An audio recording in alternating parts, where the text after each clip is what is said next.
हर इबादत का रमज़ान में और वैसे भी एक दुनियावी पहलू होता है और एक उखरवी पहलू होता है। अब सवाब के अलावा इबादत हमें ज़िंदगी गुजारने का सलीका तरीका भी सिखाती हैं। जिस तरह रोज़ा हमें दूसरों की भूख का एहसास और एहतियात सिखाता है, खाने में एहतियात, बोलने में एहतियात, इबादत की एहतियात। इस साल हमें रोज़े से कुछ ज़्यादा सीखने की ज़रूरत है और हम जानेंगे कि हम रोज़े से क्या सीख सकते हैं। इस पर बात करेंगे। हमारे साथ मारूफ होस्ट पाकिस्तान के और फ़खर आलम साहब मौजूद हैं। अस्सलाम वालेकुम फ़खर, बहुत शुक्रिया वक्त निकालने का। हमने सोचा कि हम ये पूछें आपसे कि इस साल रोज़े मुख्तलिफ हैं, बहुत ही डिफरेंट हैं और लॉकडाउन्स हैं और अजीबोगरीब कैफियत हमारे जहनों पे भी आती हैं और हम सोचते हैं कि भाई ये कैसा हो गया कि एक वायरस दुनिया में आया और ऐसा आया कि पूरी दुनिया एक वक्त में ही जो है वो अब बंद है, मतलब क्लोज शट डाउन है। आपको क्या लगता है इस दफ़ा के रोज़े हमें क्या सिखा रहे हैं? देखें जी, सबसे पहले तो मेरा ख्याल है कि रमज़ानुल मुबारक का महीना, आप सबको सलाम सबसे पहले तो। और रमज़ानुल मुबारक का महीना सब्र का महीना है हम सब के लिए। और जो इस वक्त हमारी दुनिया में जो हालात हैं उनको मद्देनजर रखते हुए तो हमें बहुत से सबक जो हैं वो सिखाए जा रहे हैं। अल्लाह ताला की तरफ से बहुत से पैगामात हैं इसमें, अगर आप सोचें और से कि हमें क्या कुछ हमें किस तरह पूरी दुनिया को जो है वो मजबूर कर दिया गया है कि वो एक तौर और तरीका छोड़ के जो इस तरह वो नॉर्मली जिंदगी जीती है वो बिल्कुल कैद होके रह गई है, बंद होके रह गई है। आपको जो बड़ी चीजें, बुनियादी चीजें थी, मसलन बाहर जाके टहलना, वॉक करना, वो भी आपको अब समझ में एहसास होना शुरू हो गया कि वो कितनी बड़ी नेमत है अल्लाह ताला की आपकी तरफ। तो इसलिए हमें सब्र और शुक्र तो हमेशा करना चाहिए था और करना चाहिए। लेकिन साथ साथ में जो बड़ी अहम बात है, जो बहुत जरूरी है, वो ये मैं बिलीव करता हूं कि हम वैसे भी इस्लाम के अंदर हमें जो चीजें बताई जाती हैं वो, मैं हालांकि कोई इतना बड़ा, मैं माज़रत चाहता हूँ, मैं बड़ा गुनहगार आदमी हूँ, अल्लाह ताला से मैं माफी चाहता हूँ। और मैं कोई बिल्कुल है, और ना मैं कोई आलिम हूँ ना कुछ हूँ, लेकिन बहैसियत एक आम आदमी मैं ये आपको कह सकता हूँ कि मुझे लगता है कि हमें और भी अपने आप को इंट्रोस्पेक्ट की जरूरत है कि हम इस्लाम की जो बताई हुई चीजें हैं हम उनसे कितना दूर होते चले गए हैं अपनी दुनियावी जिंदगी में, अपनी रूहानी जिंदगी में, अपने फराइज के हवाले से। और दूसरी चीज ये है कि हम जो है वो, अब आपको मैं एक चीज बताता हूँ, हमारे पाकिस्तानियों का कमाल है, पूरे साल में जितनी चीनी नहीं पियेंगे वो रमजान के एक महीने में सारी चीनी की कसर पूरी कर देंगे। बिल्कुल सही, आप समझ रहे हैं? मतलब बजाय ये कि हम अपने उसको अपने आप पे काबू रखें, अपने आप को करें, तो हम इतना लाल शरबत पियेंगे, उसमें चीनी इतनी, वो पहले ही वैसे ही शुगर लोडेड होता है, उसमें मजीद जो है वो मीठा डाला जाएगा, चीनी चाय के अंदर जो है, जहां हम 2 चम्मच पीते हैं वहां 6 चम्मच। लेकिन फिर फखर उसके बगैर मजा भी तो नहीं आता। अब यही तो मतलब मजे ले रहे हैं लोग। देखिए सुनिए, आप अफ्तारी कैसे जस्टिफाई करेंगे उसके बगैर? आपकी बात, आप मुझे एक चीज बताएं कि क्या मजा करने के लिए हमें रोजा रखने का बोला गया था या सब्र करने के लिए? बिल्कुल या एक एहसास के अपने आप को क्लेंस करें, आप रूहानी तौर पे क्लेंस करें, जिस्मानी तौर पे क्लेंस करें, अपने आप को, अपने अंदर की सिस्टम को, निजाम को सफाई दें। मजा और चिटखोरे करना, वो हम तो मसला ही है ना कि हमने रमजान को भी इस चक्कर में लगा दिया। मैं देखिए सुने, मैं किसी की हर एक सही बात है, आप बिल्कुल सही कह रहे हैं। हम तो एक लाइटर पर्सपेक्टिव दे रहे थे। कुछ लोगों के घरों में, हाँ, कुछ लोगों के घरों में बहुत शानदार दस्तरखान लगता है, कुछ लोगों के घरों में इस वक्त सहरी पे भी आटे की बजटिंग, राशनिंग होती होगी। यार अच्छा, ये मेरे बेटे ने सुबह काम पे भी जाना है तो मैं उसको बड़ा पराठा बना दूं, और मेरा जो छोटी जो बेटी है उसने तो घर पे ही रहना है तो उसको मैं छोटी रोटी बना देती हूँ। यानी कि आप सोचेंगे ये आपके और मेरे मुआशरे में ये हो रहा है, ये हो रहा है, ये होता आया है और ये अभी भी हो रहा है। तो इस असना में मुझे पता नहीं, देखिए मैं हर साल जो हूँ, पिछले 2-3 साल से मेरी अपनी ऐप है इजी डील्स, उसका गेम शो करता हूँ रमजान पे। इस दफा मैं करने लगा था, सारी तैयारी हो गई थी, सब कुछ हो गया था, स्पॉन्सर्स हो गए थे, सब कुछ हो गया था। मैंने आखिरी मिनट पे फैसला किया कि मैं नहीं करूंगा। मैंने अपने बुजुर्गों से किया, मेरे वालिद साहब जो है, मैं अपने वालिद साहब, अपने वालिदैन का बड़ा शुक्र करता हूँ, लेकिन मेरे वालिद साहब जो है वो मुझे रियलिटी चेक देते रहते हैं जिंदगी में। मतलब वो जो है ना, वो बार बार मुझे याद दिलाते हैं कि तुम आज भी बच्चे हो, बेटे हो, तो मुझे मेरी औकात बिल्कुल सही बात है। ऐसा ही है, जब हम अपने वालिदैन से बात करते हैं तो हमें एहसास हो जाता है कि हम बच्चे छोटे ही हैं। हाँ, ऐसा होता है। तो बुजुर्गों की से मशवरा करने के बाद तो मैंने कहा कि नहीं, मैं गेम शो नहीं करूंगा। कि ये कैसे हो सकता है कि मैं एक तरफ इनाम बांटते फिरूं और कुछ ऐसे घरों के जहां पे चूल्हा ना जल सके। तो आई थॉट कि इस दफा जो है वो सिंपलिसिटी की जाए, और मेरे घर पे भी इस दफा यहाँ पर मैं पाकिस्तान कोशिश हमेशा, वैसे मेरा पिछले 3 साल से रमजान पाकिस्तान में गुजरता है, इस साल नहीं गुजर पाया क्योंकि ये आना जाना जो है बंद हुआ है।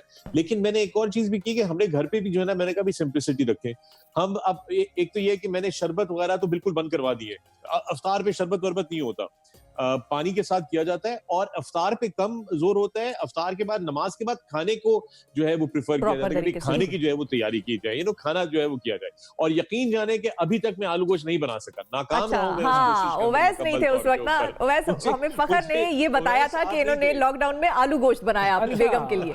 अब वो आलू गोश्त का मामला कुछ यूं हुआ कि उसमें सब कुछ था, लेकिन आलू का पता नहीं चला कि वो आलू गए कहाँ। ओवरकुक था।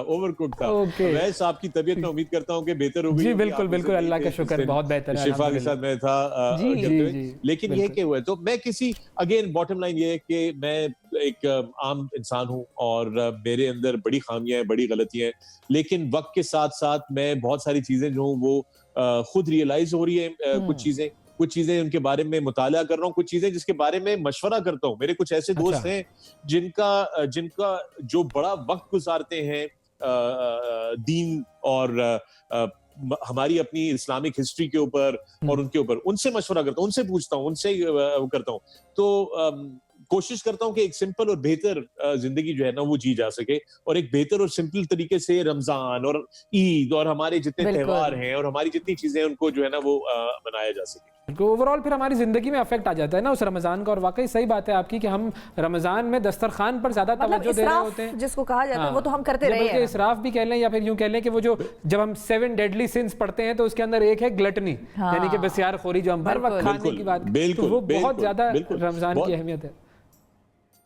आपको बड़ी मजे की बात बताता हूँ, पहला रमजान है जहां पे शैतान से पहले इंसान को बंद कर दिया गया। बिल्कुल सही बात है। सही बात है, और इंसान की हरकतें भी ऐसी, लॉकडाउन आ गया। हाँ, इंसान की हरकतें ऐसी थी। देखिए, कुदरत का जो निजाम है वो अल्लाह ताला का निजाम है ना। तो हमने कुदरत को इतना पुश किया कि अल्लाह ताला ने कहा अच्छा ये लो, हल्का धक्का भी नहीं है ये तो, सिर्फ उंगली रखी है। अभी आप यूं सोचेंगे सिर्फ एक उंगली रखी है और एक एहसास दिलाया कि एक मिनट यार, आप अपनी औकात में आए। इंसान जो है वो कहाँ मतलब इतना ज्यादा मतलब फड़फड़ाता फिर रहा है, कहाँ उड़ता फिर रहा है। आप ये सोचें, उड़ने उड़ाने वाले लोग, मुझ जैसे लोग, हवाबाजी करने वाले लोग, हमें मतलब परवर काट दिए, कहा कि घर पे रहो और कहीं नहीं वो सके। और फिर घर पे रह के घर का जो आपको पता है कि बहुत सारे लोगों को जो है वो अपने क्या कहते हैं ऐसी ड्यूटियां निभानी पड़ रही हैं।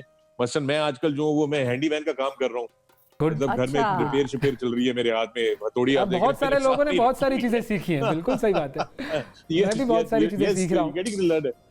अच्छा, आप तो मुल्कों घूमते रहते हैं, रमजान आपका बहुत सारे दूसरे ममालिक में भी गुजरा है। कल्चरली आप कहाँ का एक्सपीरियंस, सबसे ज्यादा रिच एक्सपीरियंस बता सकते हैं हमें किसी और मुल्क का रमजान के हवाले से?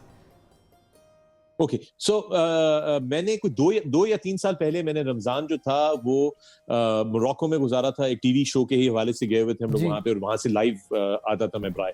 तो मैंने वहां पर भी देखा कि डिस्पैरिटी थी। एक तरफ वो वाला अफ्तार होता था जहां पे बहुत बड़े दस्तरखान सजते, और फिर एक तरफ वो वाले अफ्तार होते थे जहां पे कि जी खजूर पानी करके बस किसी तरह गुजारा किया जाए।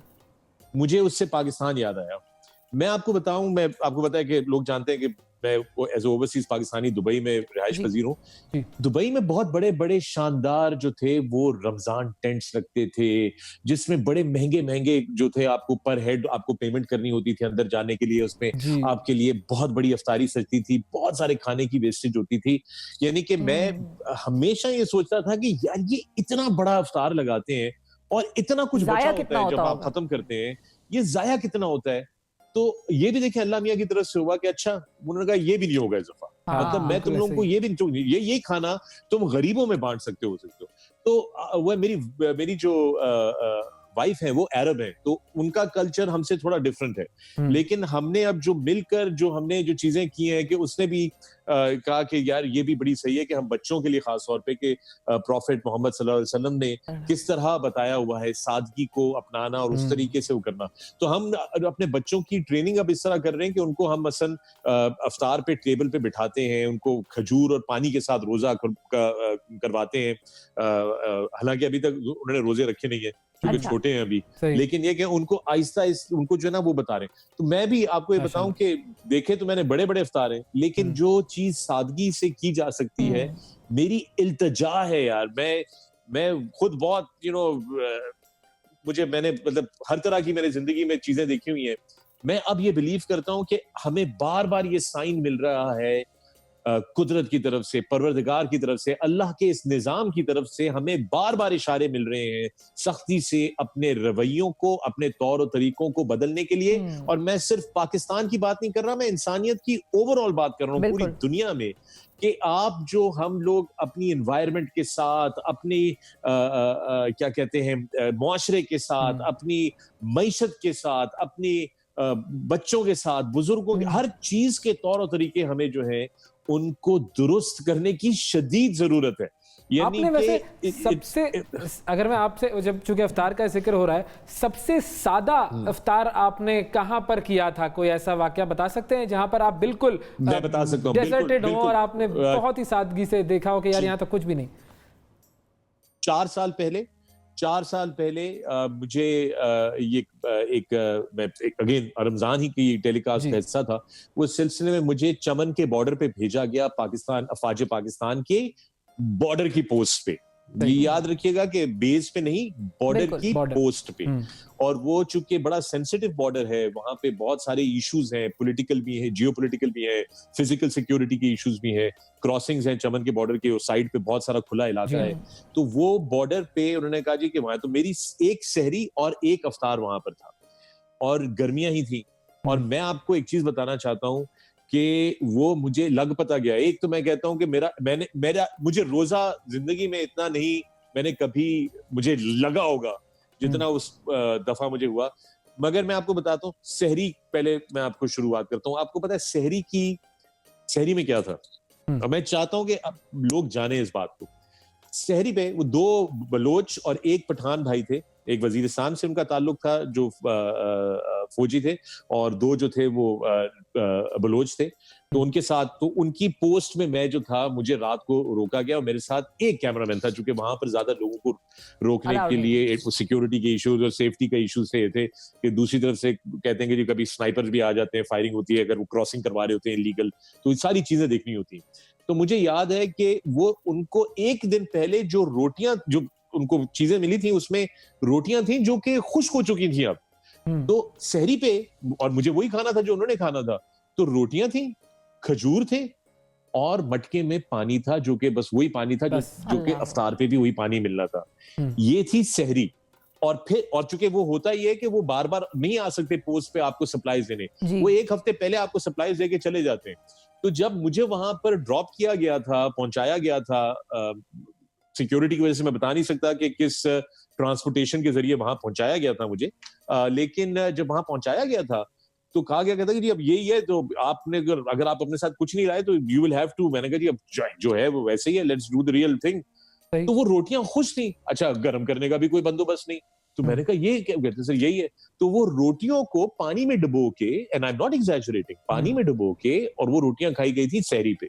और फिर उन्हीं के साथ सारा दिन मैं, अच्छा कुछ भी नहीं करने को, मुसलसल वो चौकी के मुख्तलिफ जो विंडोज हैं उसके थ्रू एक गनर इस तरफ और दूसरा गनर उस तरफ, और थोड़ी देर के बाद जो थे वो इंटरचेंज करते थे। और एक बंदा जो था वो पीछे की तरफ पेट्रोल करता था नीचे, कि अगर कोई दूसरी तरफ से कोई सरप्राइज ना आ जाए। और वो फिर ब्रेक्स लेते थे, वो धूप में बाहर होता था तो धूप वाला अंदर छांव में आ जाता था, तो फिर ये बाहर चला जाता था सारा दिन। वो मैं कहूँ कि आप लोग कैसे, रेडियो था उनके पास एक, उस पे वो तिलावत वगैरह सुन लेते थे, और वो भी ये था, और फिर नमाज के लिए बारियां लगाते थे।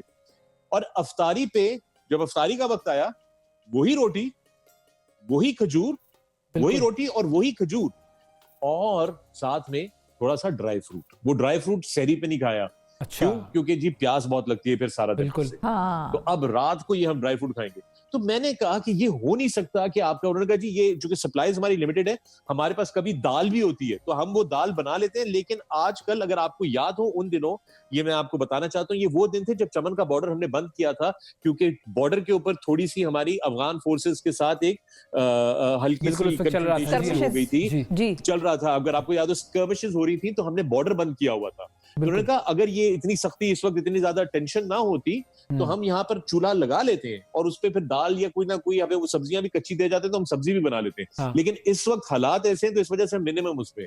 तो फिर मुझे उस दिन एहसास हुआ कि हम कितनी आसान जिंदगियां जी रहे हैं। एक बार शुक्र करने का मौका मिला, हमारा एक और शुक्र करने का मौका मिला कि जो हमारी आजादी के लिए पहरे पे बैठे हुए हैं, जी हाँ, हम मैं कहता हूँ किस तरह उनका शुक्रिया करें। हाँ। और उनके, मैं यकीन जाने में ये सोचता हूँ कि वो माएं जिनको ये खबर मिलती है कि जी आपका बेटा शहीद हो गया, आज आपके घर पे परचम आ गया, आपके घर पे शहादत हो गई, ये कौन सी माएं हैं, अजीब सी माएं हैं जिनका आप 23 मार्च की परेड पे या किसी सेरेमनी पे सुनते हैं तो कहते हैं जी मेरे तो 2 बेटे थे, फिर दोनों शहीद हो गए, 3 होर होंदे वो भी मैं शहीद करा देती, उनको भी भेज देती कि जाओ तुम भी कुर्बान कर देते। तो बट खैर नहीं, ये तो एक हमारी वो है कि हमारे अंदर एक बहसियत पाकिस्तानी, बहसियत मुसलमान, हमारे अंदर हमारे जज्बे, हमारा कॉल ऐसा है, हमारा जज्बा ऐसा है। लेकिन ये कि ये मेरे लिए सबसे, ये बगैर किसी उसके, I think without any question, मेरा सबसे ये हमें सुनने में भी लग रहा है वाकई कि हमारे भी एक तरह से रोंगटे खड़े हो रहे हैं। तस्वीर, अगर इसकी तस्वीर भी मैंने अपने ट्विटर पे पोस्ट की थी, ऑफ कोर्स मुझे उसकी क्लियरेंस देनी थी, बट वो मेरी ट्विटर की टाइमलाइन पे वो तस्वीर भी मौजूद है। मैं बिल्कुल, आप रीट्वीट करें उन्हें दोबारा ताकि हम फिर से देख सके वो। अच्छा, आपको फखर हम 1 मिनट के लिए थोड़ा सा रोकेंगे क्योंकि आपके एक और साथी हैं जिन्होंने हमें ज्वाइन किया है। सन 2000 में जब ये पाकिस्तान की म्यूजिक इंडस्ट्री जो है वो बढ़ रही थी तो उस वक्त एक और नाम था जो बड़ा ही मशहूर था और वो नाम था नजम शिराज का। फिर उन्होंने एक हमद पढ़ी, न तेरा खुदा कोई और है न मेरा खुदा कोई और है, ये जो रास्ते हैं जुदा जुदा ये मामला कोई और है।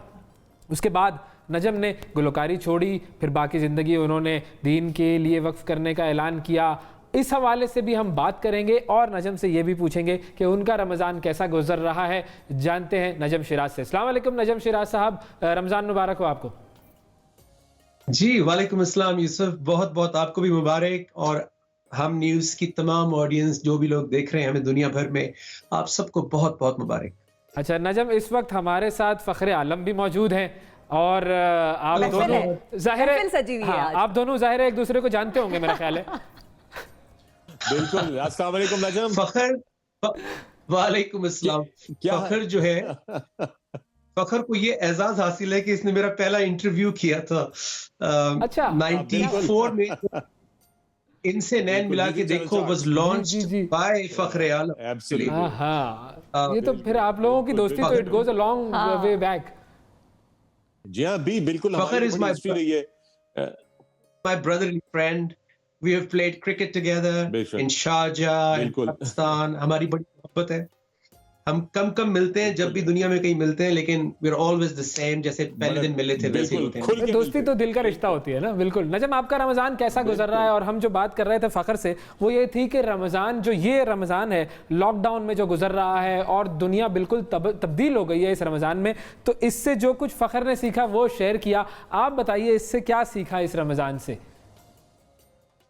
जी अल्हम्दुलिल्लाह, एक मुसलमान का रमज़ान तो 12 महीने का होता है, तो जो उसका नफ्सियाती और कैरेक्टर बिल्डिंग का रमज़ान तो पूरा साल होता है।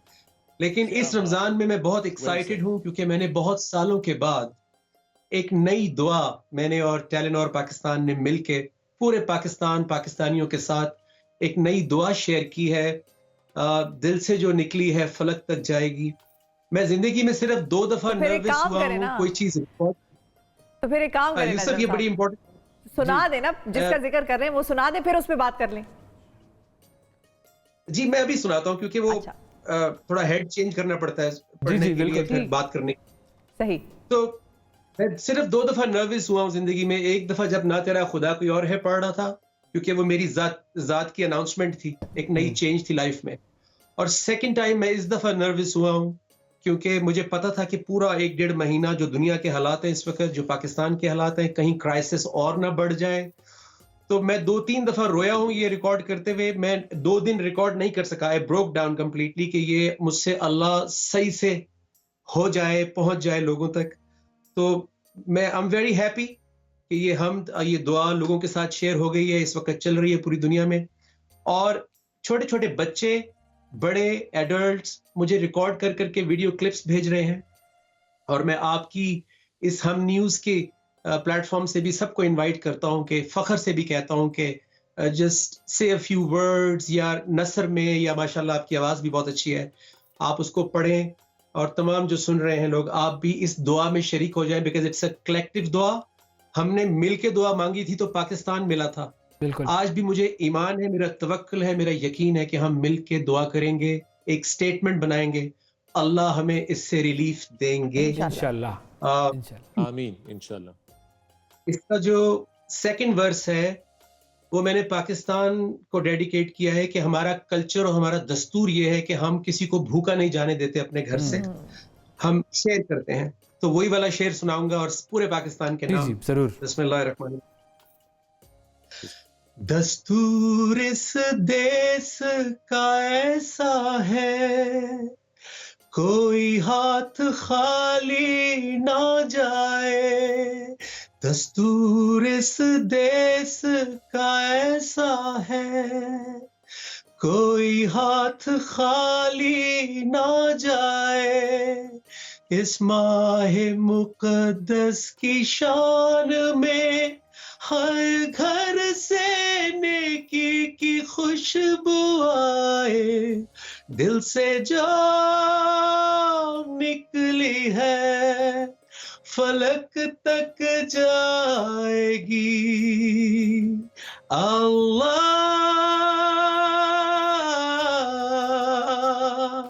रख ले हमारा भरम, अल्लाह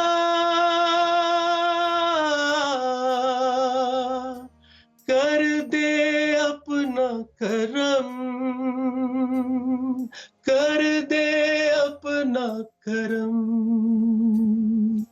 वाह, क्या बात है नजम। वाकई ये जो वो जो भरम रखने वाली जात है वो उसी की है। हमारा काम तो ये है कि हम हाथ फैलाएं, उसके आगे दिल से मांगें, और फिर वो भरम रखने वाला है। नजम आपकी तरफ आऊंगी कि लोग जानना चाहते हैं कि वो जो एक स्टार को एक जो प्रोटोकॉल मिलता है, वो वीआईपी, वो जो एक ट्रीटमेंट मिलती है, वो सिंगर्स को, एक्टर्स को बहुत ज़्यादा मिलती है, लोग बहुत ज़्यादा प्यार करते हैं। जब वो ये सुनते हैं कि अच्छा वो गाने अब नहीं गाएंगे या गाना छोड़ दिया या दीन की तरफ चले गए, तो वो ये सोचते हैं कि भाई कैसे ये शख्स अपने दिल पर जो है इस तरह काबू पा लेता है कि वो ये सारी ये ग्लैमर की ज़िंदगी छोड़ के और बिल्कुल एक तरफ जो है वो दीनदार हो जाता है। आपकी लाइफ का वो टर्निंग पॉइंट क्या था?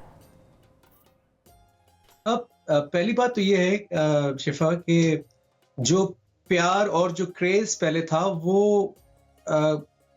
और ज्यादा बढ़ गया, बल्कि एक रिस्पेक्ट में कन्वर्ट हो गया है। अभी जब मैं कभी रात को ब्रॉडकास्ट वगैरह से बैठता हूं तो फिर मैं कमेंट्स देखता हूं जो अभी इस दुआ के ऊपर आ रहे हैं, तो उसमें एक आर्टिस्ट के लिए जैसे लिखा जाता है वैसे नहीं लिख रहे हैं, बल्कि वो ऐसे लिख रहे हैं जैसे कोई भाई है हमारा, या कोई एक रिस्पेक्ट के अंदर वो अप्रिशिएट कर रहे हैं। तो मैं इसको वैल्यू करता हूँ बहुत ज्यादा, बजाय कि वो जो पीछे गाड़ी के पीछे भागना और जो एक शोर शराबा और शर्ट्स, हमारी शर्ट्स भी फटती थी एक ज़माने में। तो वो एक टाइम था, वो गुजर गया। टर्निंग पॉइंट ये था कि मैं एग्जॉस्ट, क्योंकि मेरी नेचर ये है कि मैंने जब प्रैक्टिस शुरू की गाने की तो मैं 15-15, 16-16 घंटे गाता था। मैं इंडल्ज कर जाता हूँ चीजों में, and I go to the core of it. तो वो मेरे लिए एक टाइम ऐसा आया था कि मैं एग्जॉस्ट हो रहा था, मैं बर्न हो रहा था, that competition day and night out. And फिर जब कुरान के साथ एक्सपोजर हुआ मेरा, रमजान का ही था वो टाइम, तो अंदर जो एक अच्छा बच्चा होता है सबके बचपन में, वो दोबारा से जागा। और फिर मैं उसको सुला नहीं सका। कॉन्सर्ट्स में जब हम मैं पढ़ना शुरू की, मैंने ना तेरा खुदा कोई और है, तो लोग का पूरा वो मिजाज चेंज हो जाता था। And then 10 minutes later they used to jump and dance। तो मैं अंदर से सोच रहा होता था, I'm not against jumping or dancing, but मैं ही सोच रहा होता था कि जो मैं इनको बताना चाहता हूँ वो मैं कैसे बताऊंगा। तो इवेंचुअली इसी कश्मकश में 7-8 साल मेरे इसी फील्ड के अंदर भी गुजरे, and I was still practicing, understanding the Quran, हदीस, उसको अपनी जिंदगी की करेक्शंस कर रहा था, जो चीजें मुझे छोड़नी थी, because Ramzan is all about correction. बिल्कुल सही बात। तो वो चीजें मैं कर रहा था, बट इवेंचुअली मैंने कहा कि मैं जितने भी जिंदगी के साल रह गए हैं, तो मैं जो दिल की आवाज कहती है मैं वो करना चाहता हूँ। मेरा टेस्ट खत्म हो गया जो एक जमाने में था, लोगों को उछालना, छलांगे लगाना। मैं खुद बड़ा एनर्जेटिक सही बात है, वो फिर दिल आपका खुद ब खुद तब्दील हो जाता है। बिल्कुल, अल्लाह ताला से आप कहते हैं तो वो दिल में वो जो जुनैद जमशेद साहब ने पढ़ा था ना कि मेरा दिल बदल दे, तो वो दिल बदल जाता है। फाइनली आखिरी चीज फखर आपकी तरफ में आना चाहूंगा कि वो जो बात शिफा ने छोड़ी थी कि वो जो अरबी से आपका कनेक्शन है वो आपकी बेगम साहिबा की वजह से कितना हो गया है? मैंने एक्चुअली कोई खास अरबी जुबान पे तवज्जो नहीं दी बेगम की वजह से। अलबत्ता उनको उर्दू के काफी सारी चीजें जो है वो समझ में आ गई हैं। अच्छा, अब तो मैं अपने दोस्तों से फोन पे बात करते हुए भी बहुत मोहतात रहता हूँ, क्योंकि वो सब समझ जाती हैं कि मैं उर्दू में क्या बात कर रहा हूँ। और तो और वो आप लोगों के चैनल्स देख देख के उसपे नीचे पट्टियां भी उन्होंने पढ़नी शुरू कर दी है। वो ऐसा काफी अल्फाज समझ में आने शुरू हो गए। तो वो मेरा ख्याल है वो उल्टा जो है ना वो हो चुका है। लेकिन मैं ये क्लियर करना चाहता हूँ कि देखिए, हम लोग जो है ना वो हमारे पाकिस्तान में हम ये समझते हैं कि क्योंकि अरबी लोग अरबी जुबान बोलते हैं तो उनका शायद कोई उनको ज्यादा उबूर हासिल है कुरान पे, या ज्यादा उबूर हासिल है उनको मजहब के ऊपर। ऐसी बात नहीं है, ऐसी बात नहीं है। उनकी कल्चरल और ट्रेडिशन और हेरिटेज किसी और नौयत की है, उनकी तारीख थोड़ी सी मुख्तलिफ नौयत की है। हमारी जो अंडरस्टैंडिंग ऑफ कुरान और इस्लाम जो है वो अलग नौयत की है। और फिर आप याद रखिएगा कि तारीख के अंदर, मुआशरे के अंदर, और ये नजम आपको इससे ज्यादा बेहतर बताएंगे क्योंकि नजम ने खुद बहुत मुताला किया है कुरान का, उसको मॉडर्न सेंस में कुरान को अंडरस्टैंड करने की, मॉडर्न वर्ल्ड के अंदर उसको करने की, तो वो ज्यादा बेहतर इस पे रोशनी डाल सकेंगे। लेकिन मैं आपको ये बताता चलूं कि मेरे घर में कोई ऐसा नहीं है कि कोई बिल्कुल ही क्योंकि वो बेगम अरबी है और मेरा ससुराल सारा अरब है, तो वो जो है वो कोई बिल्कुल ही अलग ही माहौल बना होता है, कोई ऐसा ठीक है। लेकिन इंटरेस्टिंग चीज है ये, आपसे फिर अब डिटेल में एक सेशन हम इसमें लगाएंगे कि ये जो अरब में मतलब अरबी और उर्दू का जो अमेलगमेशन था वो कैसे हुआ, और ये भी बड़ी इंटरेस्टिंग स्टोरी होगी यकीनन। लेकिन बहुत शुक्रिया अदा करेंगे। वक्त जो है ना वो बड़ा हमारा कम हो जाता है जी। बहुत शुक्रिया अदा करेंगे। बाज आ जाओ तुम लोग। हम बाज आ जाएंगे, हम वो अरबी वाली स्टोरी सुन के बाज आ जाएंगे। बहुत शुक्रिया अदा करेंगे फखर आपका, नजम आपका, वक्त निकाला आपने नाजरीन।